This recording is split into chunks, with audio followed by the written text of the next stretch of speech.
अस्सलाम वालेकुम। कुछ मीठी बातों के साथ मैं हूं आबिद इकबाल खारी।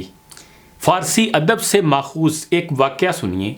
एक दिन हुक्मरान महल में बैठा था कि महल के बाहर सेब फरोश को आवाज़ लगाते हुए सुना, सेब खरीदें सेब। हाकिम ने देखा कि देहाती गधे पर सेब लादे जा रहा है। उसने वज़ीर से कहा, ख़जाने से 5 सोने के सिक्के लो और एक सेब लाओ। वज़ीर ने ख़जाने से 5 सिक्के निकाले और अपने मुआवन से कहा, ये 4 सोने के सिक्के लो और एक सेब लाओ।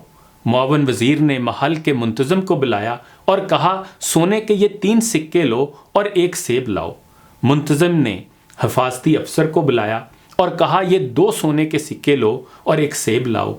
हिफाज़ती अफसर ने गेट सिपाही को बुलाया और कहा, ये 1 सोने का सिक्का लो और एक सेब लाओ। सिपाही सेब वाले के पीछे गया और उसे गिरेबान से पकड़कर कहा, देहाती इंसान, तुम इतना शोर क्यों कर रहे हो? तुम्हें नहीं पता कि ये बादशाह का महल है और तुमने शोर मचा मचा कर बादशाह की नींद में खलल डाला है। अब मुझे हुक्म है कि तुझको कैद कर दूं। सेब फरोश महल के सिपाही के कदमों में गिर गया और कहा, मुझसे गलती हो गई जनाब, इस गधे पर लदा बोझ मेरी मेहनत के 1 साल का नतीजा है। ये ले लो, लेकिन मुझे कैद करने से माफ़ रखो। सिपाही ने सेब लिए और आधे अपने पास रखे और बाकी अपने मुंतज़िम अफसर को दे दिए और उसने उसमें से आधे रखे और आधे ऊपर के अफसर को दे दिए और कहा, ये 1 सोने के सिक्के के सेब हैं। अफसर ने उन सेबों का आधा हिस्सा महल के मुंतज़म को दिया। उसने कहा, इन सेबों की कीमत 2 सोने के सिक्के हैं। महल के मुंतज़म ने आधे सेब अपने लिए रखे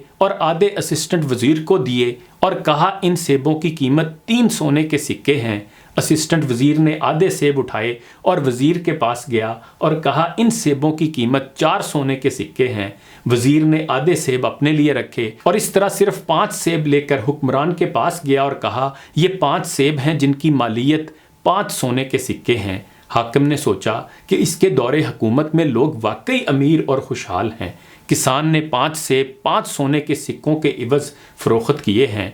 हर सोने के सिक्के के लिए 1 सेब और लोग 1 सोने के सिक्के के इवज़ 1 सेब खरीदते हैं, यानी वो अमीर हैं। इसलिए बेहतर है कि टैक्स में इजाफा किया जाए और महल के ख़जाने को भर दिया जाए और फिर टैक्स बढ़ा दिया गया और नतीजतन अवाम में गुर्बत बढ़ती गई।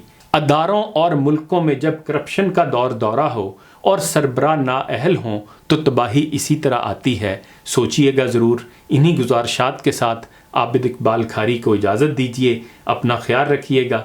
अल्लाह हाफ़िज़।